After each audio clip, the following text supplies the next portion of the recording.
Hey, happy Saturday. 540-0580. Can you hear me, Shane? You got that? We got a mic here? We got a mic? Am I on? I'm on. Okay. Technical difficulties. Let me tell you what happened, folks. 540-0580. Shane has been up all night shoveling snow in the WHP 580 parking lot. Did a pretty good job, but he looks a little tired. Could have been the beer and the Nintendo last night, too. But what do I know? 540-0580, 540-0580. Obviously, some of you are out shoveling. If you're shoveling right now, I want to remind you, if you're a really old guy, go easy. This is the time of year people shovel too hard, hurt themselves. It doesn't feel as strenuous. And I know this for a fact because I shoveled 2 driveways out, not completely by myself, but I shoveled the majority of the one and had a lot of help with the other. And it does take a toll on you. And the roads are getting better. Snow's stopped, so that's where we're at. 540-0580. Call in with your legal questions now. Carl Rominger here answering your legal questions. And during the week, people use weekendappointment.com, and I want to highlight a couple different things. First of all, and I'll probably announce this once or twice during the show so people know, I am going to be giving a gun owners / self-defense presentation at Fort Indian Town Cap Fish and Game Club on the 18th at 7 p.m. That's open to the public. They have open meetings there, and they're going to have me give a little presentation, and they want the public to come. So if you're a gun owner, if you're interested in, or you're not a gun owner, you're just interested in self-defense in general, what can I do in my own house? What can I do? We'll give you an overview, and then we'll take questions from the audience. So that's going to be on the 18th at 7 p.m. at the Fort Indian Town Gap Fish and Game Club. And, of course, you can find more details at weekendappointment.com. Also, we started a Twitter feed, so now you get, in real time, my Twitter posts to the weekendappointment.com website on the front screen on the right side. And, of course, you can sign up on Twitter and get it sent any other way you want as well. Purpose of that, I'm hoping, I had one of the users of Weekend Appointment say to me, hey, Carl, how would we know where you're at if we wanted to come watch you in court? Well, if you watch the Twitter feed, you might be able to see where I'm at. Also, in real time, we're going to try, if we get a jury trial going here, to see if we can't get somebody to Twitter from the back of the courtroom like they are in the Bonus Gate trial right now, which Michael Palermo from my office is involved in, so I've been following that a little bit myself. So I really can't talk about Bonus Gate, but I'd love to. When it's over, I will. They've been, doing the Twitters from there, and, of course, Mr. Palermo tried to shut down the Twitters, which got me thinking, hey, well, if Twittering's good enough for them, it's good enough for me, so why can't we have Twitter feeds from my trials? So hopefully that's what we're going to do. And that way you'll be able to see what happens in real time. 540-0580 is the talk line number, 540-0580. Also, I promised to give away some more gift certificates here. So if you're a registered user of weekendappointment.com, and this goes for current users as well as anybody who registers between now and 7 p.m. today, we're giving away one $50, it's $50 Applebee's gift certificate, and 5 $10 runner-up prizes. So that's 6 separate prizes, one $50 Applebee's gift certificate and 5 $10 Applebee's gift certificates. But you have to be registered at weekendappointment.com. That's a $50 gift certificate. Will probably buy at least one guy's dinner, maybe 2, I would hope. I think they're good for beer, too, which is essential if you're gonna spend the whole $50. I think you probably get cash and change if you don't use the whole thing. Shane's probably just going to go get an appetizer and take the rest of the cash. But he's not eligible to win, so we don't have to worry about that. But you have to be registered at weekendappointment.com in order to be eligible. So make sure you do that this afternoon. I always extend it from the show starts here at 2 and goes to 3, but I make it 7 o'clock in case you're driving around, which, of course, I doubt. But if you were out and about driving around listening to the radio, go to weekendappointment.com, become a registered user. And then tonight we'll post the winner, and we'll send out an email announcing it. So we'll be looking for that. What else did I want to talk to you guys about? Well, let's see here. There is a change coming in the child support law. They are going to be changing Pennsylvania child support, and I'm going to be getting you a more comprehensive report on this, but I want to give people a heads up that you need to be thinking about this. We're no longer going to mechanically count the overnights. And I think I mentioned this once before, but I want to mention it again. We're no longer mechanically counting the overnights. We're going to go by quality parenting time. And so there's going to be a change in the way support is calculated. It is going to affect any new support cases, and it is going to affect any current support cases. So if you are the recipient of child support or the payer of child support, you might want to talk to a lawyer now rather than later to see what things you could do to either maximize your support or decrease your support, or exactly how those changes will affect your particular situation, and what kinds of things should you be doing to document the quality parenting time so that the other side doesn't argue that, well, he doesn't really parent during those hours because blah-de-blah-de-blah. So you should be thinking about those things. 540-0580 is my talk line number if you want to talk about the new support guidelines. I don't have too much detail on them at this point, but I want to alert you that you should be thinking about them. And so make an appointment with your attorney if you have one. Post something online here on weekendappointment.com, and we'll touch base on it. Gail, you're on WHP 580 with Carl Rominger. My talk line number is 540-0580. What's going on in this snowy day for you, Gal? I'm just stuck in the house watching the snow. I don't know how you got to the studio. Let me tell you how I got to the studio. I got lucky. I got a little bit lucky. Where I live, the plow guy, well, not the village plow guy, but the private plow guy that does the little cul-de-sac, got us opened up enough that I could finish it off with a shovel the rest of the way. But it took a little bit of work. Number two, I grew up outside of Buffalo on the shores of Lake Erie, and we don't even call this snow where I'm from. We call this, just a light precipitation. I'm sure that's true. Hey, I have a question about PDA orders. Does there have to be evidence of physical abuse, or what constitutes? There does not have to be actual evidence of physical abuse. There has to be a legitimate fear that abuse is imminent or likely to happen. And that's pretty subjective. Oh, absolutely. And so the judge has got to make a determination about whether there's a credible threat to your safety or not. And it's all based on the testimony. If people always, and Gail, I'll talk about this just as a little side note here. People always come in my office, they're like, well, there's no evidence. And I'm like, well, what do you mean there's no evidence? Well, it's just her word against mine, or he's going to say that, but it ain't true. I'm like, that's evidence, dude. If somebody takes an oath in court and they are believed, that's evidence. And so in a PFA matter, which is not a criminal matter, by the way, it's not beyond a reasonable doubt, it's just more likely than not. If I get up on the stand and I say, well, Gail was screaming at me, and while she was screaming at me, she called me a no-good, rotten SOB, and she pounded the table, and she made some gestures towards me, and I thought she was going to throw something at me, and then it looked like she thought better of it, but I'm afraid. The judge is going to sit there and try to decide if Gail's really a danger to me or not, by what's more likely than not. So if you actually threw the ashtray at me, we probably get the PFA. If you didn't actually throw anything at me, it's going to be completely subjective. And, of course, a lot of judges, what do they want to do? Well, I don't want to be the judge who lets some guy go who kills somebody, so I better err on the side of caution and just, be safe than sorry. And is it better to have a police report then? Like to leave the house, but to get a police report? Getting a police report is a good idea because it documents what happened. It tends to show you were concerned. Now, my only caution about calling the police is remember that once you involve the police in the incident, they have independent authority to determine whether to arrest somebody or not. I'm not saying that's good or bad, but I have a lot of people who are dismayed when they call the police to stop their spouse from whatever the rant of the moment is, and maybe it's a one-time thing, maybe it's a constant thing, but they just expected the police officer to come and say, all right, everybody calm down, what's happening here, take a statement, and leave. And the next thing you know, one of them's walking out with misdemeanor charges and off to the county jail. Okay. Huh. But a verbal threat could be construed as fear. Oh, that's absolutely enough for a PFA, as long as the judge finds it credible. Now, remember, PFAs are entered on a temporary basis initially and then to hearing. So you're going to get the PFA on the emergency basis, then there's going to be a hearing on the merits. And a lot of times I counsel clients not to fight it. I say, listen, if somebody went through all the effort to file this and you really don't want to be with them anymore anyhow, let's just go file the divorce, get the custody action tuned up, and get rid of them. And what if the other person doesn't show up? Well, it's really hard for them to rebut your evidence then.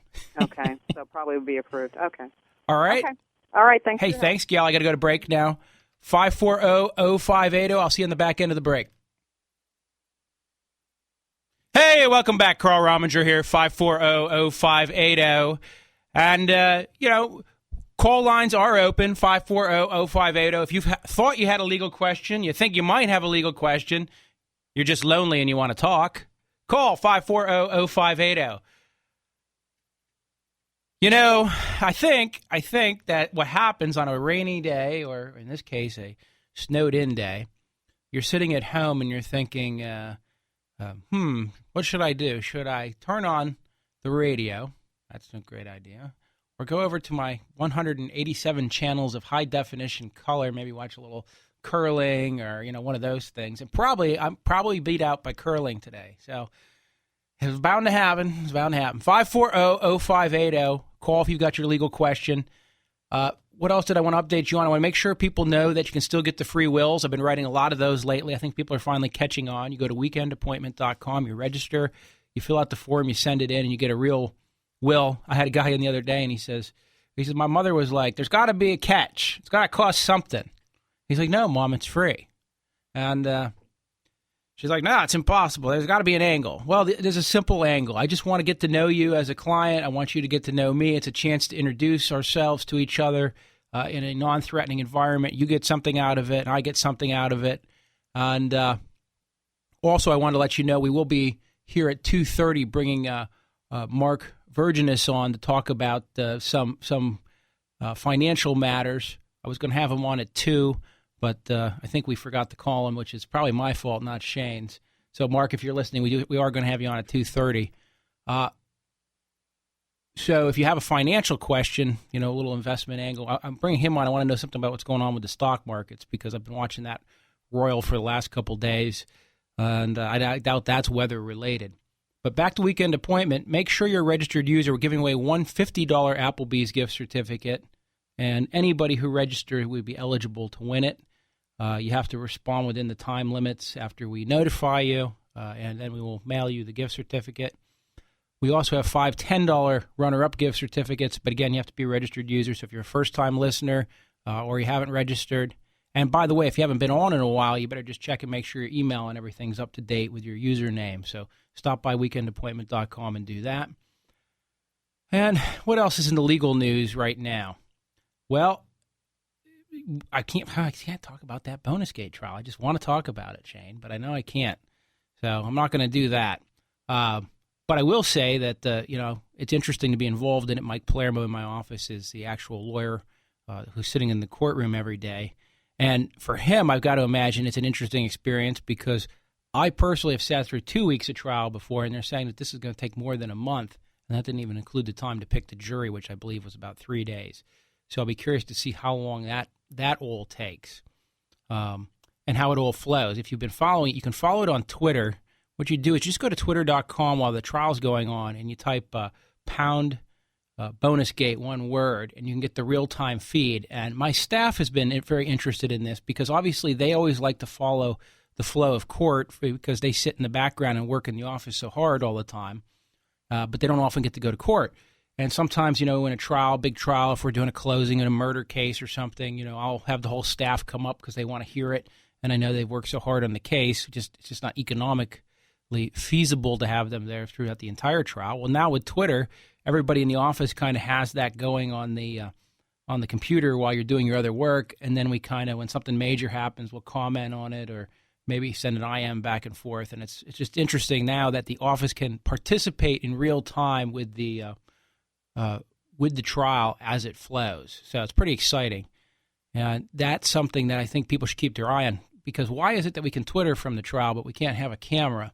And that goes all the way back. By the way, talk line number is 540-0580, 540-0580. Our Constitution here in Pennsylvania gives the judiciary power and control over the courthouses as a separate but equal branch of government in a way that some states, the actual flow of the courtroom is more controlled by the legislature. But in this state, we have a very strict division of labor, which I think is a good thing. However, our courts, for whatever reason, absolutely refuse to allow cameras in the courtroom at the trial court level. And now we're allowing Twittering, and I'm not sure what the difference is. If we're going to allow Twittering, which is somebody subjectively telling us what they just heard from the stand or their spin on what they just heard from the stand, why can't we just get it from the horse's mouth, so to speak, in real time, which would be simply to feed the video? So, I don't know how we're going to remedy that, what you do, but somebody out there has got to push on the courts and ask for video. I think it would open the courthouse to the public. There's no reason why. In fact, I'm sure Sammy in Carlisle has proposed this, that we could have court TV from all the various courthouses so people would have something to watch and potentially finance with. 540-0580. If you do have a legal question, feel free to call in with it. I also want to let people know we also put up, I have a Facebook page now, too, as well. So you can join me as a friend on Facebook, and then you can get some alerts. We did, for instance, and I'll remind folks again that on the 18th of February, we're going to do a gun rights self-defense presentation at Fort Indiantown Gap Fish and Game Club. That is going to be at 7 p.m. It's open to the public. It's open to anybody that wants to come. We're hoping the more the merrier. I'm going to have some handouts. I'm also going to go over just sort of how the law of self-defense works and what you need to know. So it's going to be a little bit of overview of, and sometimes you heard me on Durgan. Oh, Bob said, I want to shoot that guy. He come in my house, I'm just going to shoot him. Well, I'm going to tell you how you can shoot him, or when you might not want to shoot him. And then we're also going to talk about how to deal with it if you actually had a self-defense event. Should you be singing like a canary to the police? And if so, is that really in your best interest? I just had another client of mine call me and say, the police want to talk to me. And I said, don't talk to him. Come see me first, and we'll talk together with him. And he calls me back, and he's like, well, he stopped by the house, and I let him in, and I talked to him a little bit, but I didn't tell him much. Then I didn't tell him anything that was incriminating because I didn't do anything wrong, and blah, blah, blah, blah, blah.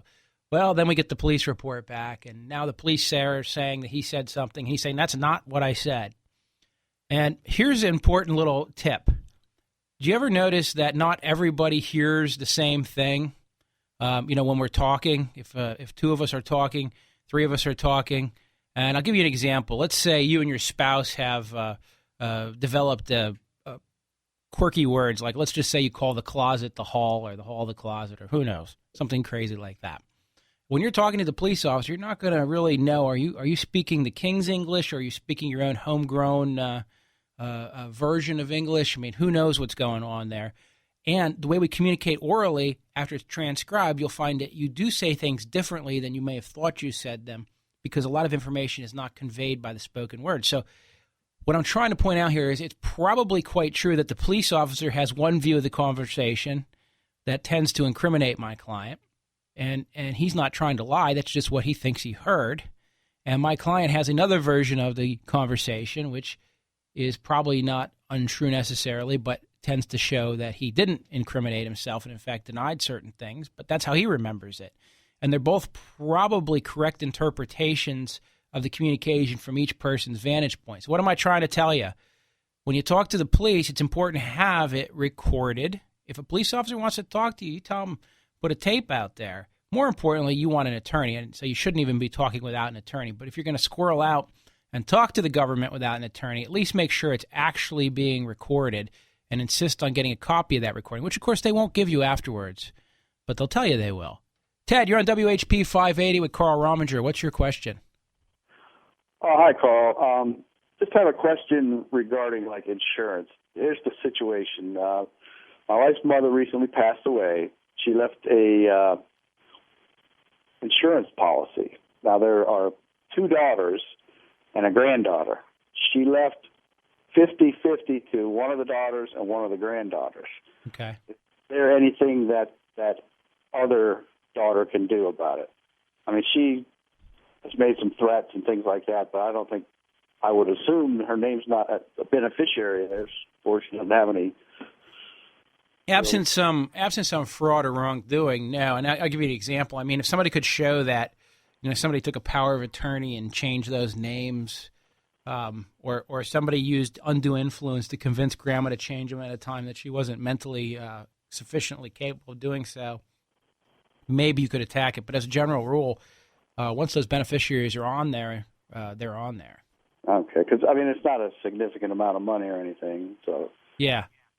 And not an uncommon situation, but the long and short of it is, I would tell you is, yeah, there's probably not a problem there. There's probably nothing you have to worry about it being assailed.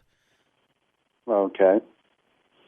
But again, the only other question would be, was it changed 3 days before she died? And if so, we do get cases. I've had cases where it's changed 20 days before Grandma died. But here's the problem: she's been in the Alzheimer's ward for a year and a half. So yeah, now it was like 95, so it's yeah, it's probably completely unattackable. Okay, great. All right, Ted. Thank you. Thank you. 540-0580. I'm going to go into break here. 540-0580.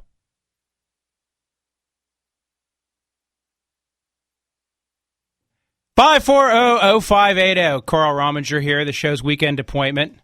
And we're gonna do a little conversation with my friend Mark Virginis here.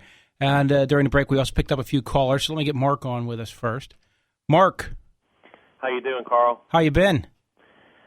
Good. Playing in the snow, shoveling the snow, looking at the snow. What's the verdict down there in Lancaster? How much did you get?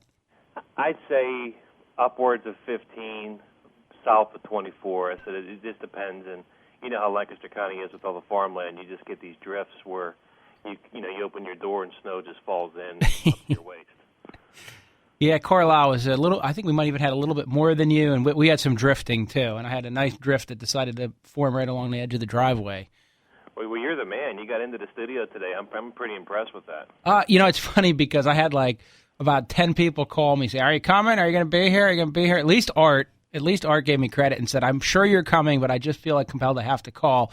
And so I'm not going to yell at him, but yeah, I'm like, "Come on, guys." Of course I'm going to be here. The only thing I didn't do was get up and get out of bed much this morning because I figured might as well just sleep in and save up the energy to start shoveling. Mark, I'm going to take a couple callers here and we'll see what questions they have. If it's financial, I'll have you pitch in. Otherwise, when they're done, I want to ask you a few things. Not a problem. Go ahead. Amber, you're on WHP 580 with Carl Rominger and Mark Virginis. How are you? Good. How are you? Good. What's your question, Amber?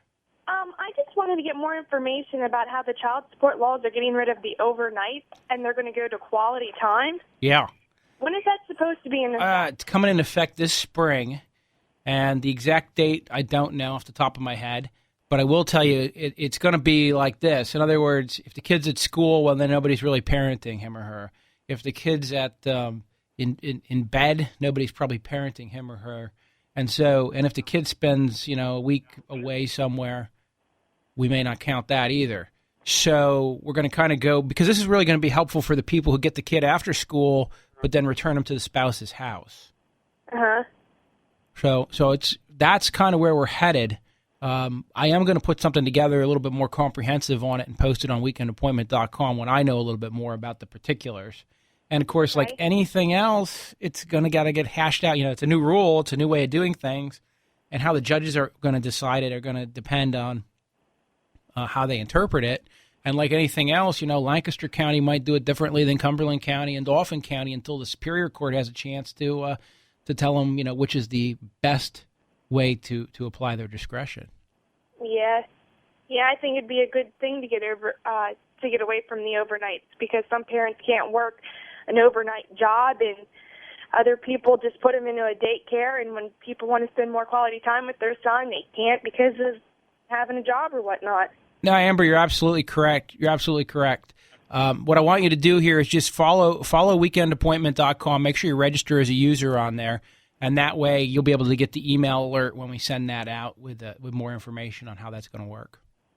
Oh, yeah, that's good. All right, Amber. All right. Thank you for your help. Hey, no, thank you. Bye. Is this Robert? Yes, it is. What's going on, Robert? You're on with Mark and Carl. Carl, I got a question. My brother was recently fired after 7 or 8 years with a company, and he always had really good evaluations, and now he's been fired without any, recourse, it seems. Does he have any kind of legal return on this? Well, in Pennsylvania, we're a work-at-will state, which means you can quit anytime you want. I guess that's the benefit to the employee, and the employer can fire you at any time. They can't fire you for any illegal reason, like, for instance, because of your race. Then that would be actionable. Yeah. Or because you refuse to sleep with the manager or something along those lines. That's actionable. But, doesn't it give a negative connotation when you get fired and then try to go get a job somewhere else? Well, and that's the next question is what will the employer say? The reason for termination was. And if they're asked, it's the employer's at their own risk to say, something because it could be defamatory.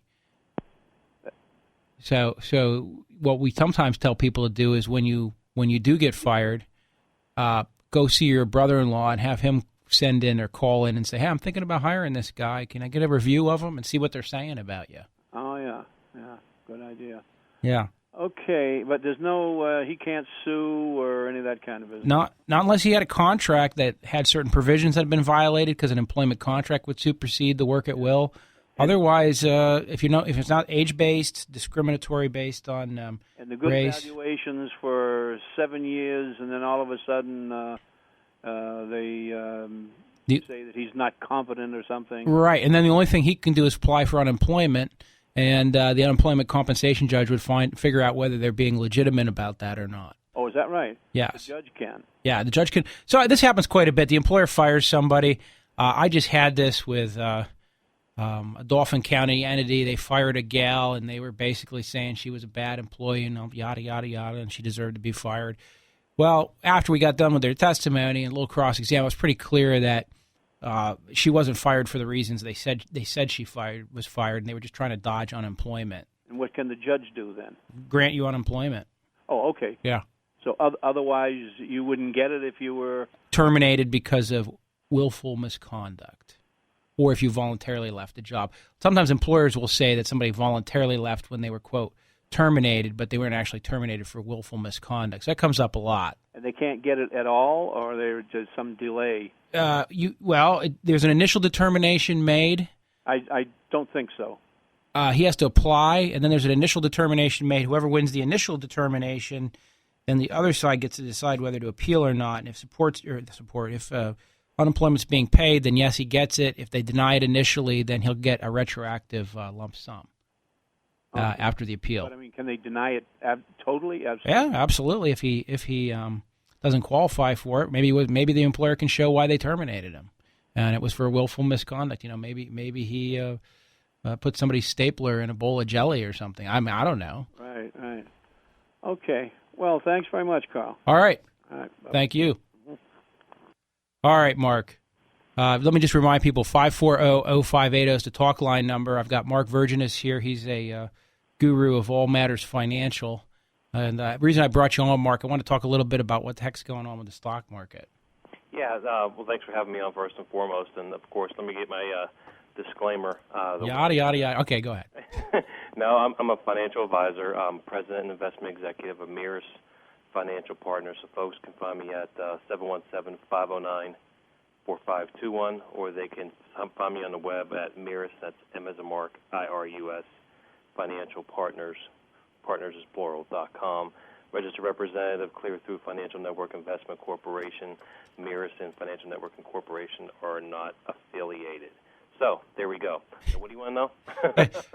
Right, and in all seriousness, it's because of us lawyers that poor Mark has to do that. Well, I was just curious what's been going on with the stock market. Why is it? I thought we were like crossing into like 11,000, and my 401k was going to be worth $1 billion, and I was going to retire and take Shane with me, and that was the plan. But now I see it seems to be rolling around up and down, and now it seems to be down. I don't know. I'm just trying to figure it out. Well, yeah, I mean, what folks have to consider is, back in 2008 and early 2009, I like to say the fire engines were called to the scene of the crime and where the fire was going, and 45 countries started cutting interest rates. United States, as well as many other countries, started pumping stimulus into the economy. Governments reacted. We were one of the first ones to react.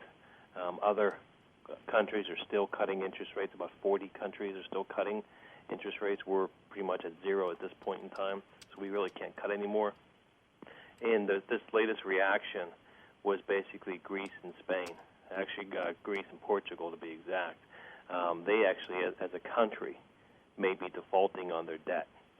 And if that's the case, that's putting a scare throughout what you heard yesterday was the sovereign wealth fund, sovereign debt, which means debts of countries.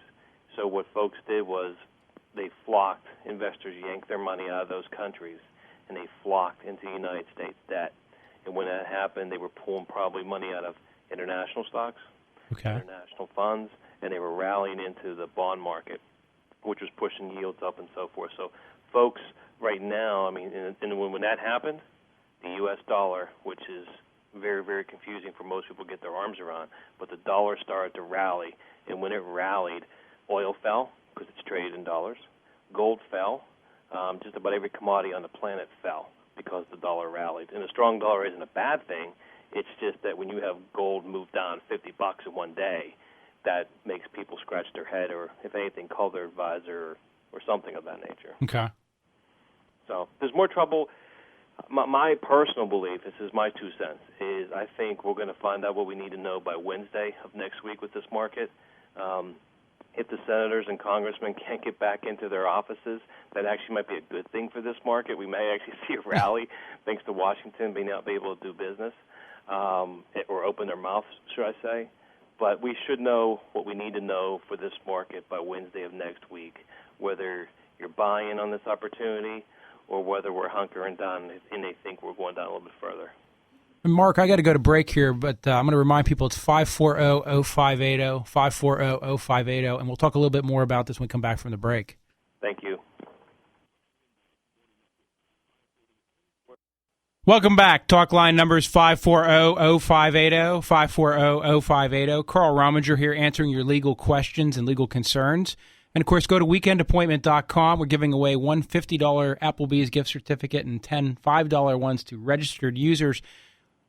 6 lucky winners. One's going to win 50, 5 are going to win 10. Will be picked at random from everybody who's registered. So if you're already registered, you're in. But if you're not a registered user of weekendappointment.com, go to weekendappointment.com and register before 7 p.m. today.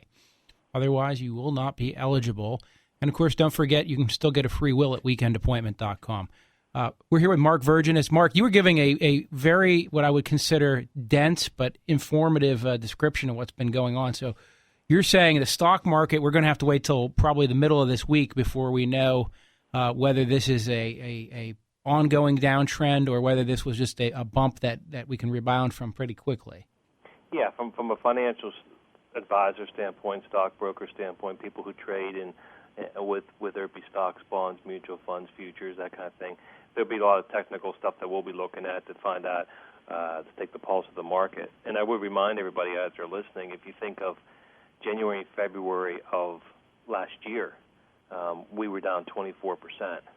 And when I say 24%, I'm talking about the S&P. We're down 24% before the March 9th lows. And, of course, everybody knows the market rallied back to almost 26%. So we almost made a 50% swing in 1 year. Now, I'm not saying that's going to happen again, but when any kind of recovery, because from that March 9th low last year, I believe we're somewhere up around 67% from that one point. So you do need these cooling off rallies. You do need to take a step back before you can go forward. Things just don't go up. And I think the dot-com, through the 90s into 2000, everybody understood that. Stocks just don't go up. So for that matter, cooling off is always good. I'm not, I'm concerned. I'm watching it. But I'm not necessarily someone who's going to go run and hide or pull my investments at this point, or for any of my clients, quite frankly.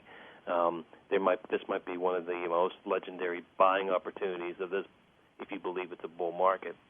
This could be a significant buying opportunity for folks out there. All right. I got Jay. Jay, you're joining Mark and Carl. My talk line number is 540-0580. What's going on, Jay? Well, actually, I'm curious. You're a legal show. Why do you have a financial guy on? Well, because from time to time, I'm curious to see what's going on myself. And a lot of times, Mark actually will answer questions that kind of straddle the line, like how do we do it with a nursing home, or how do we hide? Hide? You want to hide? You want the population, the government to pay because you're hiding? Jay, that's not, I'm saying hide or discourage the government from, so you can pass it on to the people that matter. I don't think that's right. Well, Jay, I had my mother in a nursing home, and eventually she did go on Medicaid. Right. But as long as you have it, and you're paying, whether it's private nursing or whatever, but that's besides the point. And let me ask this way too. What about things like long-term care insurance? That's the sort of thing. That. Right. At the time, my mother, I don't know if it existed, but I was just curious as to why you were getting into financial matters. If there wasn't enough to discuss on the legal aspects or something like Well, that. well, and that's the reason I bring Mark on is because the two areas intersect so often in estate matters, in estate planning, and areas like that. But I was more curious myself about the stock market. Yeah, and I will say this too. Sometimes we talk a lot about divorces, and people will call in about certain assets, like a retirement plan, or how do I do this, or how do I do that. But Jay, what else you want? You must have a better question than that for us. Or just a simple pretty much it. But then I'm a little cynical about the fact that laws become so commercialized. I mean, even in your own, you're doing Twitter and you're getting on radio. I really think I'm pretty cynical about the law in terms of the fact that I tend to think I haven't seen anything about tort reform as far as medical costs. I haven't seen a lot of things. Well, I'll tell you about tort reform. If we let big American corporations continue down the line of tort reform like they've been going, we're going to continue to get problems like the Toyota gas pedal, and by all the state legislatures trying to hamstring and the Congress trying to hamstring tort lawyers from bringing products liability cases over the last 20 years, that's what has brought us is the ability of big companies to go back to building Ford Pintos. I mean, well, we've talked about this before with other areas, where you think it should be pretty much open in the courts for anybody to have what might be considered a frivolous lawsuit. And I know that's tough to determine what a frivolous lawsuit is. Right. But I'm just looking at, and every time I talk about medical costs, people in the medical profession talk about tort reform. And my question would be, when do you get there? How do you cut costs? Well, and the medical thing about tort reform, the simple truth is that it's not nearly lawsuits do not cost the medical establishment very much money in the overall scheme of things. And while there certainly are some abuses in excess, I'm not going to say that there aren't. The reality is it's an easy something to kick at. But the reality is there's a lot more inefficiencies built into the structure of the system that need to be dealt with, and it's not going to happen through tort reform. It's going to happen when the government stops meddling with, for instance, allowing insurance companies not allowing insurance companies to compete across state lines. That would be one of the greatest ways to lower the cost. I agree with you there. I don't quite understand that, but yeah, I don't get that one either. The reasoning. Jay, I got to take John. Okay, thanks. All right. Thank you, Jay. Take care. Bye. Well, Mark, let's see here. John, you're on WHP 580 with Carl and Mark. Okay, I wanted to thank you for bringing that financial advisor on. I thought that was a wise thing to do. I guess is he gone now? Yeah, I let Jay go. Mark's here. Here. I'm still here. Okay. Why, I'm watching the stock market too. I have some money in the stock market, and I can get it out in July, but not before.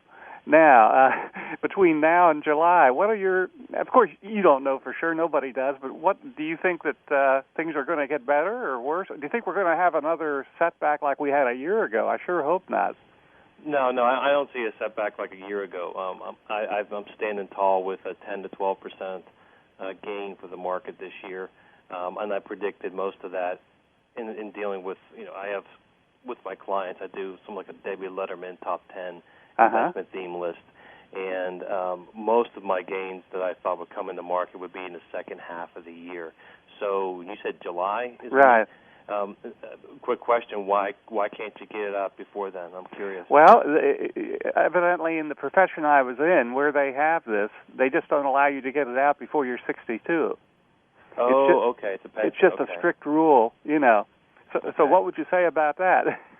Well, typically in a pension, you probably have no say in what it's invested in. So whoever your employer is, whether it's a municipality or a private company, they have some kind of fiduciary investment manager that should be managing that for them, and like I said, in a fiduciary manner, based on their investment policy and guidelines and so forth. And I would assume, although I can get in trouble for assuming, but I would assume that the business meets with their investment advisor weekly or monthly or what have you to look over the pension, because these are monies that you're setting aside and maybe even the company's setting aside for you. So right. You want to have that pension, because the last thing the company wants, and you can address this too, Carl, is a claim by you saying, hey, you didn't manage my money, my retirement appropriately. Mm-hmm. I think the year itself, the second half, and And what I'm curious about is the job stimulus. If a job stimulus bill comes down the pike, I'm curious, as I said earlier, about what next week holds for us. And just, people, the whole psyche of this market, the whole psyche of it, where folks, you saw the jobs report on Friday where 22,000 jobs were lost as opposed to 700 and some thousand. Got to let you guys go here. Okay. All right, guys, thanks. Thanks, Mark. Thank you. By the way, folks, if you want to find Mark's contact information, I have it on weekendappointment.com. He's under friend of the show. It's Mark Virginis and Mirius Financial.